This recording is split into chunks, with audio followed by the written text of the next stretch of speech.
Good evening from the Edge. So we're back with our second video for our Disney highlights. So we're going to go over day 2. So that would have been January 18th, 2020, which also happens to be my birthday. That's why we did this whole trip.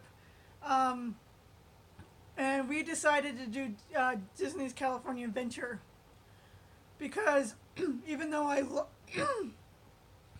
love Disneyland, I am actually a bigger fan of California Adventure. That's mainly because I'm also a bigger fan of the Pixar franchise. Most of my favorite Disney movies are also produced by Pixar. I'm a huge fan of the Cars movies, Inside Out, Monsters Inc. So yeah, I preferred California Adventure over Disneyland. So we did not eat breakfast really before we headed into the park. We knew it wasn't going to be nearly as crazy as the day before, so we just kind of headed in. So we went through security. It's actually a little bit longer of a wait through security than the original first day. Not bad, but... And then we made our way through DCA, which is, for you Disney fans, know it's Disney's California Adventure. First thing we did was we went and got in line for Soarin'. That's one of our favorite rides, so we always make our way over there first. Normally, under normal circumstances, we would actually go and get fast passes for Radiator Springs before we headed to Soarin'. But we did buy the upgraded Max Pass tickets, so we were able to do our fast passes right on our phones. So we made our way over to Soarin'. As we're standing in line for Soarin', we made our fast passes for Radiator Springs Racers. Soarin' is probably one of our longer lines of the day that we didn't have fast passes for, just because it was actually not cleared by the mechanics when we first got there. They were waiting for clearance before they ran us through.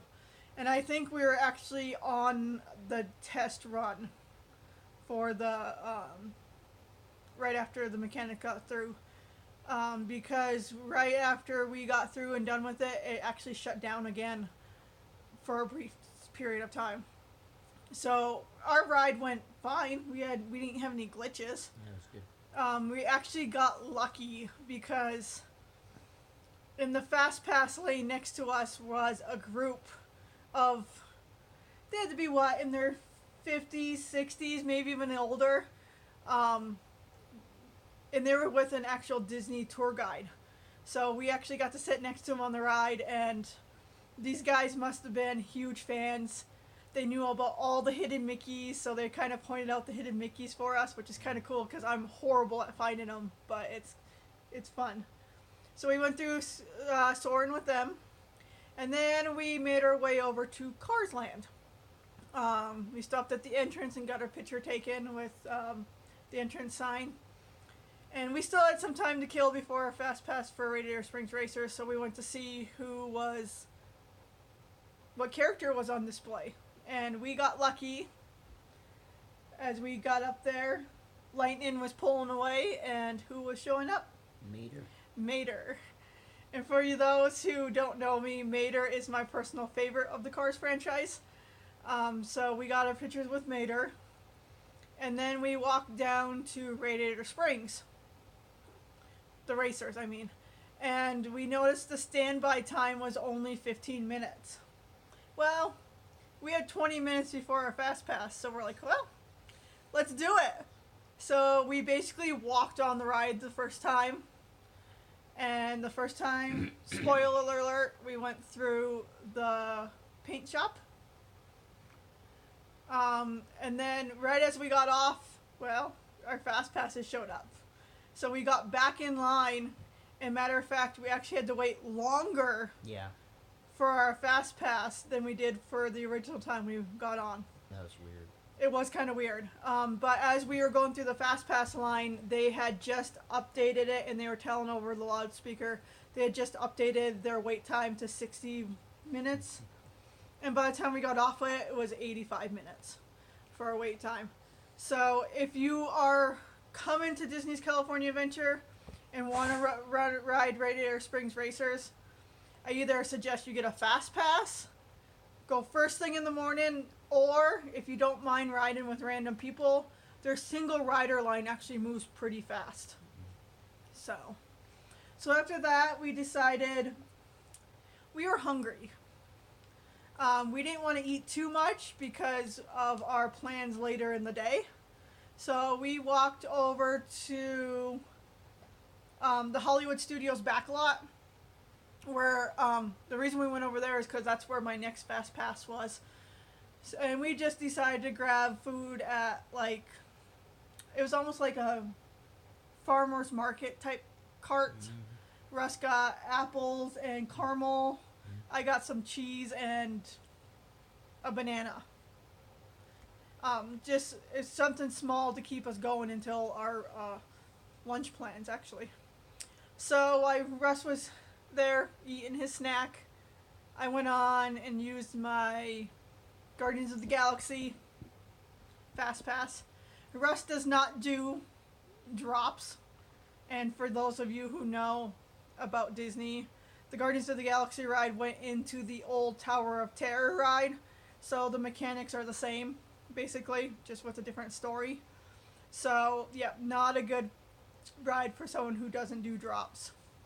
So, I did that. Russ kind of just chilled. That was people watching. He was people watching. He was just sitting on a bench on the main street of the back lot, which is where everyone walks by. It's near the theater that used to have Aladdin. Now it has Frozen.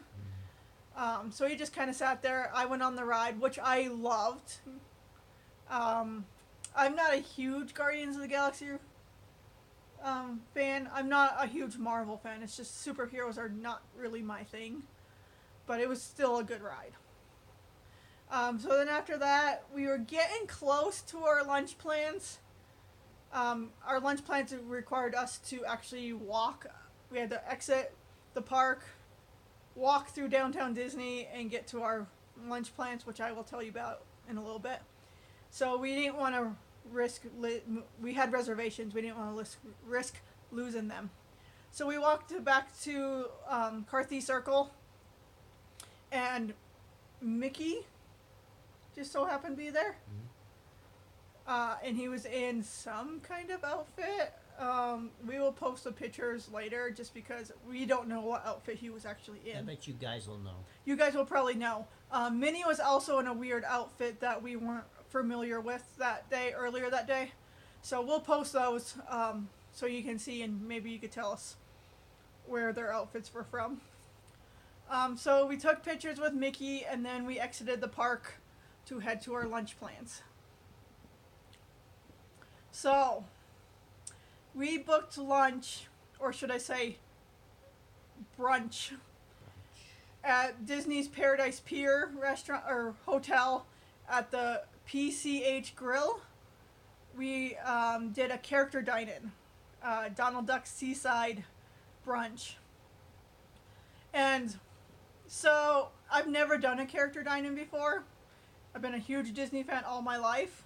Just have never had a chance to do a character dine-in. So after much research and much debate and going back and forth on which one I really wanted to do, one thing really tipped the scale for me. Donald Duck Seaside has Stitch. None of the other ones offered Stitch, and I have never personally got the chance to meet Stitch. So that's what kind of tipped the scales for me. So we got there.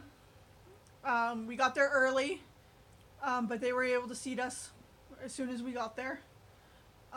Minnie actually took us to our table. We got to hang out with Donald. And we got pictures with Donald Duck and Minnie Mouse and Daisy Duck and Stitch. So Donald Duck usually stays up in the front of the restaurant, and he doesn't really interact much throughout the meal. But since it was not crowded, maybe because of the time of year or the fact that it is kind of off the beaten path, I think it worked in our advantage. Because besides Donald Duck, the other three came up to our table multiple times. Mhm. Stitch came over, he stole our ketchup. He's trying to eat it. He tried to eat our ketchup. He tried to shoot the ketchup at Daisy. He tried to steal my phone at one point. And then to the table next to us, and we got photos of it still. Stitch sat down and started trying to eat their food. And Daisy comes over and basically says, "You can't eat their food. You know, that's their food." So Stitch gets up reluctantly, and Daisy sits down and does the same thing, tries to eat their food. And so Stitch is over there putting the napkin on Daisy so she doesn't get dirty. And then when Daisy finally gets up, Stitch felt bad, so he put the napkin on the guest. It was so cute. The food, well, it was a typical buffet. It wasn't the greatest food, but it was pretty good. it was decent. It was a brunch, so they had waffles, they had bacon, sausage. Do they have sausage? Yeah. Yeah, they had sausage. I don't particularly like sausage, so I didn't look. They also had a made-to-order omelet bar, and that was really good. I tried that. And then they had like prime rib. Well, not prime rib. There's some kind of meat. No, it's brisket. Brisket or something. And then they had pizza, mashed potatoes, mac and cheese. The mac and cheese was a little interesting. It had some kind of spice to it. Almost like they made it with nacho cheese or something. Yeah. Which was really good. It was surprising, but it was really good. And then they also had an ice cream machine. They had donuts and brownies and cookies. I like the Mickey waffles. The Mickey waffles, yep. And then, of course, I was wearing my birthday button. I also had Mickey ears on that said "Best Birthday Ever." So they were well aware that it was my birthday. So the waiters actually came over and gave me a cupcake and sang happy birthday, and Daisy joined in on them. So that was kind of cool. Mhm. Overall, great experience. So after lunch, we ran back to our hotel room just to drop a few things off, exchange some stuff in our backpack, and then we headed back towards the park. Right? What did we do when the first thing when we got back in the park? I don't actually remember. Oh, Oh, we were looking for more characters, weren't we had learned earlier that day that Judy Hopps we? and Nick Wilde from the movie Zootopia actually did character appearances at DCA. So we got in the park and just got to them before they cut off the line for their next break. So we got to see Judy and Nick. And then after that, we decided to go we went a little bit of shopping. Russ had something in particular in mind that he wanted to find. So we were kind of looking around a little bit, and then we did some problem solving and figured out where would be the most likely place to find it. So we walked over to the Outfitters by I don't even remember the name of it, but it's by Grizzly River Run. We walked through there, and they had some cool stuff, but not particularly what we were looking for. But while we were there, we realized there was only a 5-minute wait for Grizzly River Run. So we did that. Didn't get too wet.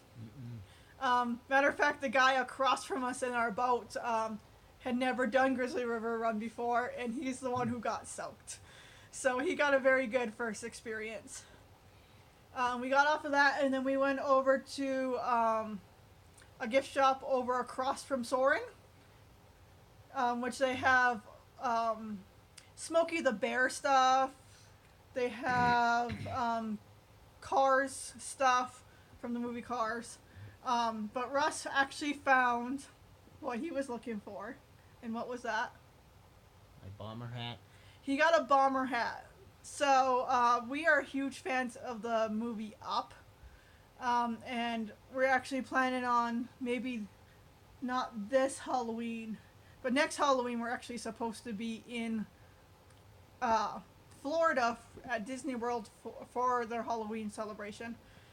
So we are gonna dress up as young Ellie and young Carl from Up. So we needed that bomber hat for his costume. So after that, we headed off to. I think we went up to Pixar Pier. Yeah. So we went up to Pixar Pier. They have a brand new ride up there called the Inside Out Emotional Whirlwind, themed after the movie Inside Out, which is my personal favorite Pixar movie. And so if you're familiar at all with the old DCA, we used to have Bugs Life Land here. They recently took that out. They're actually making that into the Marvel Avengers Academy. So they took the Flix Flyers ride from Bugs Land, moved it over to Pixar Pier, and just rethemed it. So it's actually the same ride, but it is now Emotional Whirlwind. So if you're familiar with Inside Out, spoiler alert if you're not, so there's 5 emotions. It's anger, joy, sadness, fear, and disgust. So each ride going around, they take turns on who narrates the ride. We got disgust, or was it fear? Fear. We had fear, so he was freaking out that things were, spinning and things were gonna break down and we're gonna fall out of the sky. It was kind of funny.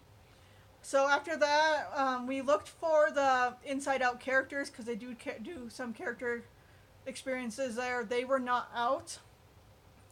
So we walked over to the Incredicoaster, where I attempted to get on its single rider.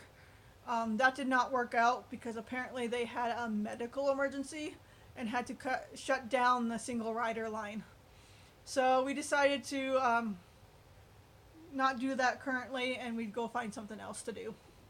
So, us not planning, we were just kind of going on a whim. We walked all the way across the park to Mike and Sully to the Rescue. Went on that ride and kind of just cruised around a little bit. And then we went over to Cars Land to see it at night. It lights up at night, so pretty cool. So we went to see that at night. We got on Casa de la... it's his shop. Well, Luigi's shop is called Casa de la Tires, but his ride is the Rollickin' Roasters. So it's kind of like a trackless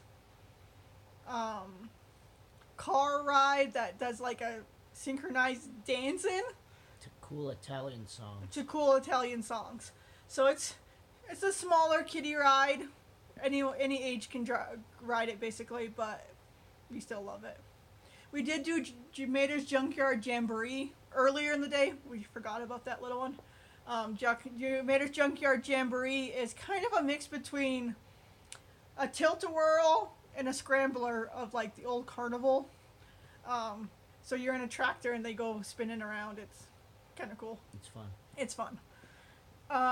So after Rollickin' Roasters, we just kind of took a break, sat down for a little bit. This was our second day. We had been going nonstop, so we were tired. Our feet were tired. So we just kind of took a break. And then after that, we decided to go back to Pixar Pier because I had booked me a fast pass for the Incredicoaster. So we went back there. Russ found a seat to people watch. I went and found Mr. Incredible, took pictures with him, and then I went and did my fast pass on Incredicoaster. So those of you who are familiar with DCA but not familiar with the Incredicoaster, it is California Screamin'. Same concept, same ride. They just added graphics, a story, and music to it to reflect the Incredible movies.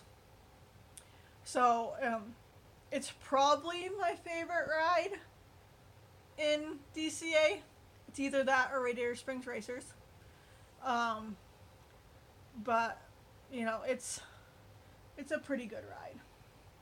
And then after that, what did we do after that? It was getting dark. It was getting dark. We went. We were just kind of walking around, wasting some time. We had one more fast pass for the night, which we'll talk about in a little bit. So we were just kind of wasting time. We got corn dogs. Got corn dogs for dinner, and then we're just kind of wasting time. And I asked Russ, well, what else can we do? And he said, well, we haven't done the Little Mermaid ride yet. And I actually completely forgot that the Little Mermaid ride was there. So we basically walked onto that. It was a 5-minute wait. Got on the Little Mermaid ride. And then made our way after that. Russ sat down again. And I went and did a ride that I I thought I liked it. Because I've been on it before, so I went and got on it. I went on Goofy Sky School. So I can do roller coasters. I love them. I can do ones that flip you upside down multiple times. I can do drops. I can do basically anything. Nothing really bothers me, except for motion simulators. Those are the ones that bother me. So I get on Goofy Sky School. And if you're not familiar with it, there's 4 people to a car, and all the cars are single, so they go around the track by themselves. And you actually go like way above the park and start going on this coaster, and it flies around these curves. And it's the only ride that actually scares me in Disney, because it feels like when you come whipping around these curves, you actually are just gonna pop off the track and just plummet to the sidewalk below. You can't see the track under the car as you're going around the track, so it just feels like you're just right there on the edge.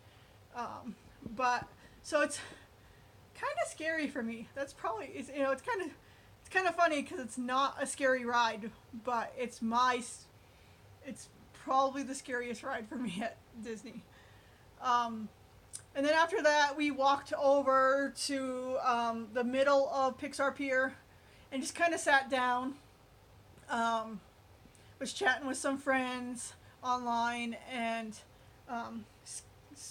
FaceTime some people because we were basically wasting time until our last Fast Pass. So our last Fast Pass of the night was... Do you remember? No. Toy Story Mania was our last Fast Pass for the night. And of course, Russ beat me again. I was doing so well until one section of it. So those of you who don't know about Toy Story Mania, and spoiler alert if you don't, it is an interactive arcade type shooting game. It's 3D, so you have to wear 3D glasses, and you have to shoot targets and stuff like that, and you get points, and you're competing with the person who's directly in the car with you. I was ahead for the longest time until we got to the ring toss part. And then I plummeted, and he skyrocketed. So he ended up beating me, but that's okay. So even though it was still only like 8:30, almost 9 o'clock in the evening, DCA does close at 10. It closes before Disneyland. We were done. My feet were so tired and sore, so we were basically done. So we got one less snack because you can't go to DCA or Disneyland without getting a churro. So we got our churros right there at Toy Story Mania. Buzz Lightyear has a churro cart there. So we got churros there. Made our way to the front Main Street area, Carthy Circle area. Hit the final gift shop. I wanted a few things. I collect magnets, so I needed a 2020 magnet. So that was basically our day at DCA. Do you have anything to add, Russ? No, it was a good day. You had sore feet, but it was worth it, I think. Yeah. So that was our highlights of DCA.